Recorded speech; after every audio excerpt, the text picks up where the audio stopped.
नमस्कार दोस्तों।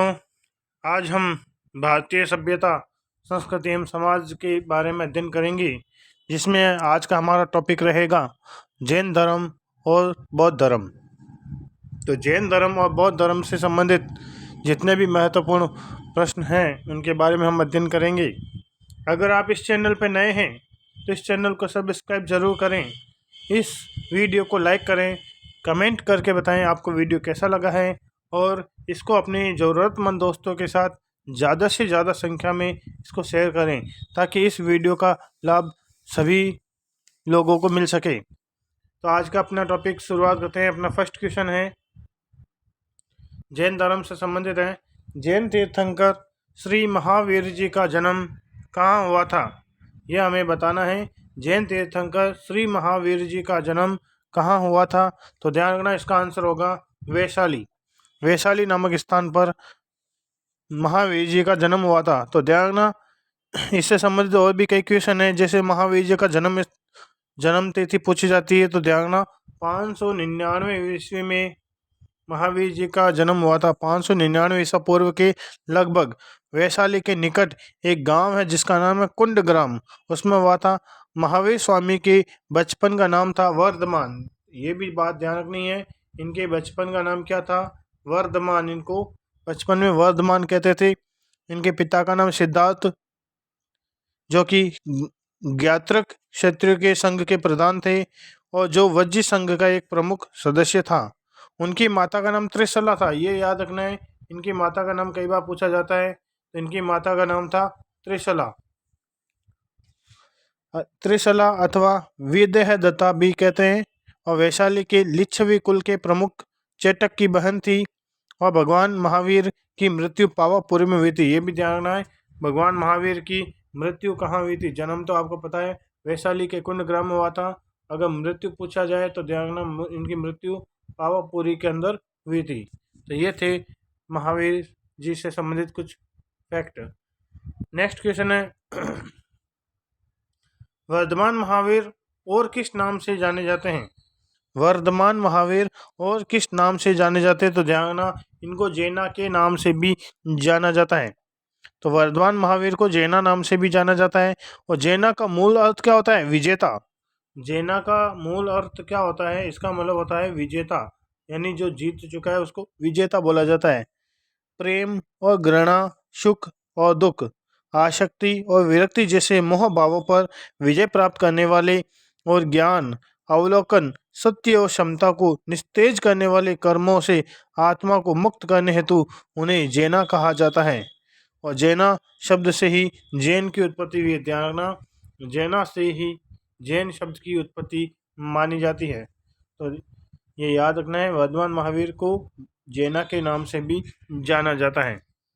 Next question, Jain दर्शन में मोक्ष प्राप्त व्यक्ति यानी जीवन मुक्त व्यक्ति को क्या कहा जाता है? ऐसा व्यक्ति जिसने मोक्ष प्राप्त कर लिया है उसको जैन दर्शन में क्या कहा जाता है? तो ध्यान रखना, उसको अहर्त कहा जाता है। उसे क्या कहा जाता है? अहर्त कहा जाता है। तो कठोर तपस्या और इंद्रिय निग्रह के कारण वर्धमान महावीर जो परम प्रतापी भी कहलाए थे। तो ध्यान, कठोर तपस्या और इंद्र निग्रह के कारण जो वर्धमान महावीर है वो परम प्रतापी कहलाए थे। और आपको निर्ग्रंथ निर्ग्रंथ का मतलब होता है बंधन रहित। निर्ग्रंथ का मतलब क्या होता है? बंधन रहित। और अहर्त का मतलब होता है पूज्य। अहर्त का मतलब होता है पूज्य। और जिन या जैना, जैना का अपन ने पहले पढ़ लिया था, जैना का मतलब होता है विजेता। तो इनको कई नामों से जाना जाता है। निर्ग्रंथ क्यों कहते हैं? क्योंकि ये बंधन से रहित हैं। महावीर को अहर्त क्यों कहते हैं? क्योंकि ये पूज्य हैं, पूरे धर्म के अंदर ये पूजने योग्य हैं। और विजेता यानी जैना भी इनको कहा जाता है। नेक्स्ट क्वेश्चन, महावीर स्वामी ने चतुर्विद संघ की स्थापना कहाँ की थी? महावीर स्वामी ने चतुर्विद संघ की स्थापना कहाँ पर की थी? तो ध्यान रखना, इसका आंसर होगा पावा। महावीर स्वामी ने चतुर्विद संघ की स्थापना कहाँ की थी? तो पावा के अंदर की थी। तो ध्यान, मुनि, आयरिका, श्रावक, श्राविका के समुदाय को चतुर्विक संघ कहते हैं। चतुर्विक संघ किसे कहते हैं? जिसमें मुनि रहते हैं, आर्यिका रहती हैं, श्रावक रहते हैं, श्राविकाएं रहती है, तो उस समुदाय को क्या कहते हैं? चतुर्विक संघ के नाम से जाना जाता है। और महावीर स्वामी ने 4 तीर्थ श्रावक, श्राविका, साधु साध्वी की स्थापना 42 वर्ष की आयु में केवल्य ज्ञान प्राप्त करने के उपरांत आज के बिहार के पावापुरी या पावा, जिसको तत्कालीन मगध के नाम से भी जाना जाता था, वहाँ पर की थी। तो ध्यान, महावीर स्वामी ने केवल्य ज्ञान की प्राप्ति कब की थी? जब ये 42 वर्ष के थे तो उन्होंने क्या किया? केवल्य ज्ञान प्राप्त कर लिया। कौन सा ज्ञान? ये नाम भी याद रखना है, केवल्य ज्ञान इन्होंने प्राप्त कर लिया था। और ये जो पावा है वो वर्तमान में कहाँ है? ये बिहार के अंदर है, और जिसको पहले मगध के नाम से जाना जाता था। नेक्स्ट क्वेश्चन, निम्नलिखित में से कौन सा सिद्धांत जो जैन धर्म से संबंधित नहीं है, यह हमें बताना है। जैन समुदाय के मतलब जो जैन समुदाय से संबंधित नहीं है वो हमें बताना है। तो ध्यान रखना, इसमें शादवाद ये जैन धर्म से संबंधित है, अनेकांतवाद भी है, पंच महाव्रत भी है। इसमें लिखा हुआ है सर्वास्तिवाद है, यह जैन धर्म से संबंधित नहीं है। तो इसके अलावा बात कर लेते हैं जैन धर्म के प्रमुख सिद्धांत कौन कौन से हैं। तो एक है त्रिरत्न, पंच महाव्रत, सात शील व्रत, ये भी इनके सिद्धांत में है। सप्तभंगिनी यानी कि जिसको शादवाद भी कहते हैं, और अनेकांतवाद, ये सभी जैन धर्म के प्रमुख सिद्धांत हैं। नेक्स्ट क्वेश्चन, निम्नलिखित में से किसे जैन धर्म के त्रिरत्न में सम्मिलित नहीं किया जाता है? निम्नलिखित में से किसे जैन धर्म के त्रिरत्न में सम्मिलित नहीं किया जाता है? तो ध्यान रखना है, त्रिरत्न में किसे सम्मिलित नहीं किया जाता है? सम्यक दर्शन, ज्ञान, चरित्र, ये है। सम्यक वाणी इसके अंदर शामिल नहीं है। तो त्रिरत्न कौन कौन से, ये भी याद रखना है। सम्यक दर्शन, सम्यक ज्ञान और सम्यक चरित्र, ये जैन धर्म के त्रिरत्न माने जाते हैं। त्रिरत्न का मतलब क्या होता है? यानी त्रिरत्न किसे कहते हैं? आत्मा की उन्नति के लिए उन्होंने 3 सिद्धांत बताए हैं। आत्मा की उन्नति के लिए उन्होंने 3 सिद्धांत बताए हैं, जिन्हें त्रिरत्न कहते हैं। पहला है सम्यक ज्ञान। सम्यक ज्ञान का मतलब क्या होता है? उचित ज्ञान के अभाव में ही व्यक्ति काम, क्रोध, लोभ, मद, मोह के जाल में फंस जाता है। यानी जब किसी व्यक्ति को उचित ज्ञान नहीं मिलता है तो वह काम, क्रोध, लोभ, मद, मोह के जाल में फंस जाता है। सम्यक दर्शन का मतलब क्या होता है? यानी जैन तीर्थंकरों के उपदेशों में विश्वास करने वाला, यानी जो जैन तीर्थंकरों के उपदेशों में विश्वास करता है वो सम्यक दर्शन होता है। और सम्यक चरित्र का मतलब क्या होता है? ज्ञान को जीवन में उतारना। हमें जो ज्ञान प्राप्त हुआ है उसको हम अपने जीवन में उतार लेते हैं, तो वो सम्यक चरित्र माना जाता है। तो ये जैन धर्म के त्रिरत्न थे। नेक्स्ट क्वेश्चन, जैन समुदाय के प्रथम विभाजन के समय जैन धर्म के प्रथम विभाजन के समय श्वेतांबर समुदाय के संस्थापक कौन थे? श्वेतांबर समुदाय के संस्थापक कौन थे, ये हमें बताना है। तो ध्यान रखना, इसका आंसर होगा स्थूलभद्र। स्थूलभद्र ये श्वेतांबर समुदाय के संस्थापक थे। अब देखो, जैन धर्म 2 प्रमुख संप्रदायों में विभक्त हो गया था। पहला था श्वेतांबर और दूसरा है दिगंबर। श्वेतांबर किसे कहते हैं? जिसमें सफेद वस्त्र धारण करने वाले इस संप्रदाय का नेतृत्व स्थूलभद्र ने किया था। किसने किया था? स्थूलभद्र ने किया था, जिसमें श्वेत वस्त्र धारण किए जाते हैं। इसके बाद दिगंबर, दूसरा इसका भाग है दिगंबर, और ये निर्वस्त्र रहते हैं। ये निर्वस्त्र रहते थे। इस संप्रदाय का नेतृत्व भद्रबाहु ने किया था। भद्रबाहु ने किया था। ध्यान, किसका किया था? इसने दिगंबर का किया था इन्होंने। दिगंबर, इस संप्रदाय का नेतृत्व भद्रबाहु ने किया था। भद्रबाहु और उसके अनुयायियों को दक्षिणी जैनी भी कहा जाता है। तो इम्पोर्टेंट प्रश्न है, पूछा जा सकता है, भद्रबाहु और उसके अनुयायियों को क्या कहा जाता है? दक्षिणी जैनी के नाम से भी इनको जाना जाता है। अब बात करते हैं अपन बौद्ध धर्म से संबंधित कुछ महत्वपूर्ण प्रश्न के ऊपर जो एग्जाम में आने लायक हैं और जो एग्जाम की दृष्टि से महत्वपूर्ण है। तो पहला प्रश्न है, बुद्ध किस वंश से संबंधित है? बुद्ध किस वंश से संबंधित है? तो ध्यान रखना, बुद्ध है वो शाक्य वंश से संबंधित है। अब बौद्ध धर्म के बारे में कुछ बात करें तो ध्यान रखना, बौद्ध धर्म के जो संस्थापक है वो महात्मा बुद्ध को माना जाता है। बौद्ध धर्म के संस्थापक कौन है? महात्मा बुद्ध है। इनका जन्म 563 ईस्वी के अंदर हुआ था। 563, ये याद रखना है, इनका जन्म कब हुआ था? 563 ईस्वी पूर्व में हुआ था। कहाँ हुआ था? स्थान का नाम पूछे तो ध्यान रखना, कपिल वस्तु के लुम्बिनी गांव में हुआ था।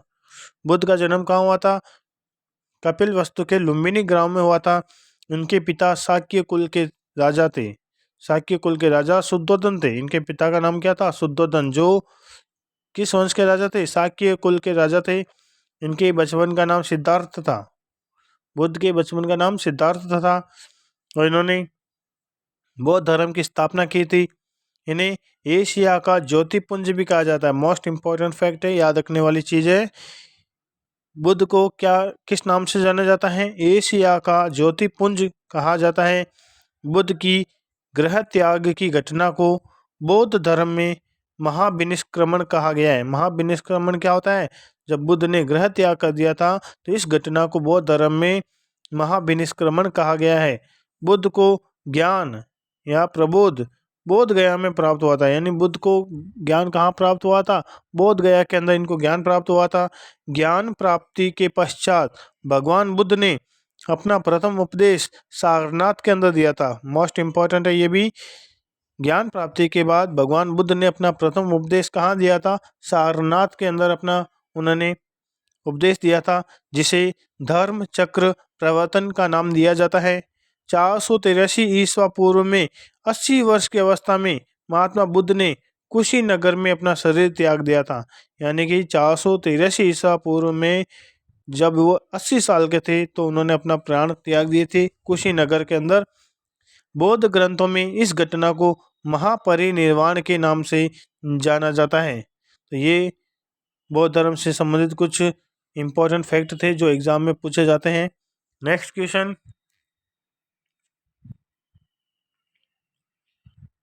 गौतम बुद्ध की शिक्षाओं का संकलन किस बौद्ध ग्रंथ में किया गया है? गौतम बुद्ध की जितनी भी शिक्षाएं हैं उन सब का संकलन किस बौद्ध ग्रंथ में किया गया है? तो ध्यान रखना, इसमें सूत पिटक नामक ग्रंथ में गौतम बुद्ध की शिक्षाओं का संकलन किया गया है। बौद्ध ग्रंथों को 3 भागों में बांटा गया है। इन्हीं को त्रिपिटक के नाम से जाना जाता है। त्रिपिटक किसे कहते हैं? बौद्ध ग्रंथों को 3 भागों में बांटा गया है और इन्हीं को त्रिपिटक कहते हैं। तो पहला है विनय पिटक। विनय पिटक, इसका संपादन उपालि के द्वारा किया गया था और यह ग्रंथ अनुशासनात्मक उपदेशों का संकलन है। दूसरा है सूत पिटक, इसका संपादन आनंद ने किया था। बुद्ध के धार्मिक विचारों एवं वचनों का संग्रह है इसमें है। इसे बौद्ध धर्म का एनसाइक्लोपीडिया कहते हैं। बौद्ध धर्म का एनसाइक्लोपीडिया कहते हैं। यह तीनों पिटकों में सबसे बड़ा है। नेक्स्ट है अभिधम पिटक। अभिधम पिटक, इसका संपादन मोगलीपुत्र तिस्य ने किया था। मोगलीपुत्र तिस्य ने किया था। इसमें बौद्ध धर्म के दार्शनिक एवं आध्यात्मिक विषयों का इसके अंदर वर्णन किया गया है। नेक्स्ट क्वेश्चन की बात करते हैं अब। निम्नलिखित में से कौन सी शिक्षा बौद्ध सिद्धांतों में सम्मिलित नहीं है? निम्नलिखित में से कौन सी शिक्षा बौद्ध सिद्धांतों में सम्मिलित नहीं है? तो ध्यान रखना, बौद्ध धर्म में 4 आर्य सत्य हैं, अष्टांगिक मार्ग भी है, अहिंसा है, लेकिन पंच अणुव्रत ये बौद्ध धर्म से संबंधित नहीं है। पंच अणुव्रत ये बौद्ध धर्म से संबंधित नहीं है। बौद्ध धर्म की प्रमुख शिक्षाएं, इसमें 4 आर्य सत्य हैं, अष्टांगिक मार्ग है, 10 शील इसमें बताए गए हैं, प्रत्यय समुत्पाद यानी जिसे द्वादश निदान भी कहते हैं इसका भी वर्णन है, अहिंसा, पुनर्जन्म एवं कर्म आदि का वर्णन बौद्ध धर्म में किया गया है। नेक्स्ट क्वेश्चन, प्रत्यय समुत्पादन निम्नलिखित में से किस धार्मिक संप्रदाय का आधारभूत सिद्धांत है। तो ये अपन ने पहले पिछले क्वेश्चन में पढ़ा था, ये बौद्ध धर्म से संबंधित है। अब प्रत्यय समुत्पाद क्या होता है, इसे द्वादश निदान भी कहते हैं और कारणवाद भी इसको कहा जाता है। इस दर्शन की मान्यता है कि जिस तरह दुख का कारण जन्म है, उसी तरह जन्म का कारण कर्म रूपी चक्र है। यानी इसमें कहा गया है, इस मान्यता का मतलब क्या है, ये मान्यता है कि जिस तरह दुख का कारण जन्म है, उसी तरह जन्म का कारण कर्म रूपी चक्र है। बौद्ध दर्शन में नैरात्म्यवाद एवं क्षण भंगुरवाद भी बहुत महत्वपूर्ण है। यह पाली भाषा में पटिच्च समुत्पाद कहलाता है। पाली भाषा में क्या कहलाता है, पटिच्च समुत्पाद कहलाता है। इसका अर्थ है संसार की सभी वस्तुएं किसी न किसी कारण से उत्पन्न हुई है। संसार की जितनी भी वस्तुएं हैं वो किसी न किसी कारण से उत्पन्न हुई है। प्रत्यय का मतलब होता है इसके होने से, और सम उत्पाद का मतलब होता है यह उत्पन्न होता है। ये इसका महत्वपूर्ण अर्थ था। नेक्स्ट क्वेश्चन, निम्नलिखित 4 स्थानों में हुई बौद्ध संगीतियों का सही क्रम क्या है, यह हमें बताना है। कुल 4 बौद्ध संगीतें हुई थी, उनका सही क्रम अपने को बताना है। तो ध्यान रखना, सबसे पहले बौद्ध संगीति कहाँ हुई थी, तो ध्यान रखना सबसे पहले राजगृह के अंदर हुई थी। सबसे पहले कहाँ हुई थी, सबसे पहले राजगृह के अंदर हुई थी। उसके बाद अगर बात करें तो उसके बाद राजगृह के बाद वैशाली नामक स्थान है, यहाँ पे बौद्ध संगीत हुई थी। फिर हुई थी पाटलिपुत्र के अंदर, और फिर हुई थी कुंडलवन के अंदर। तो इस प्रकार ये हमें जमाना है। तो देख लो, सबसे पहले आएगा 2 3 4 1, 2 3 4 1, कौन सा ऑप्शन में, वो अपना ऑप्शन एकदम राइट होगा। तो ये ऑप्शन, चौथा ऑप्शन सही होगा। सबसे पहले कहाँ हुई थी, सबसे पहले राजगृह के अंदर हुई थी, फिर हुई थी वैशाली के अंदर, फिर हुई थी पाटलिपुत्र के अंदर, और फिर कुंडलवन के अंदर। नेक्स्ट क्वेश्चन, अब इनका वर्णन भी देख लेते हैं एक बार। यानी कि प्रथम बौद्ध संगीति बुद्ध की मृत्यु के तत्काल बाद मगध नरेश अजातशत्रु के कार्यकाल में राजगीर में अथवा राजगृह स्थित शतकर्णी गुफा में संपन्न हुई थी। दूसरी बौद्ध संगीति का आयोजन काल अशोक के शासन में बुद्ध की मृत्यु के लगभग 100 वर्ष बाद वैशाली में इसका समापन मतलब उद्घाटन किया गया था। और तृतीय बौद्ध संगीति ये मौर्य सम्राट अशोक के शासन काल में पाटलिपुत्र में संपन्न हुई थी, और मोगलीपुत्र तिष्य इसके अध्यक्ष थे। चौथी बौद्ध संगीति कनिष्क के शासनकाल में कुंडलवन कश्मीर में संपन्न हुई थी। इसकी अध्यक्षता वसुमित्र एवं उपाध्यक्षता अश्वघोष ने की थी। इसमें हीनयान और महायान संप्रदायों का इसमें जन्म हुआ था। नेक्स्ट क्वेश्चन, राजा काल अशोक के समय कौन सी बौद्ध संगीति हुई थी, यह हमें बताना है।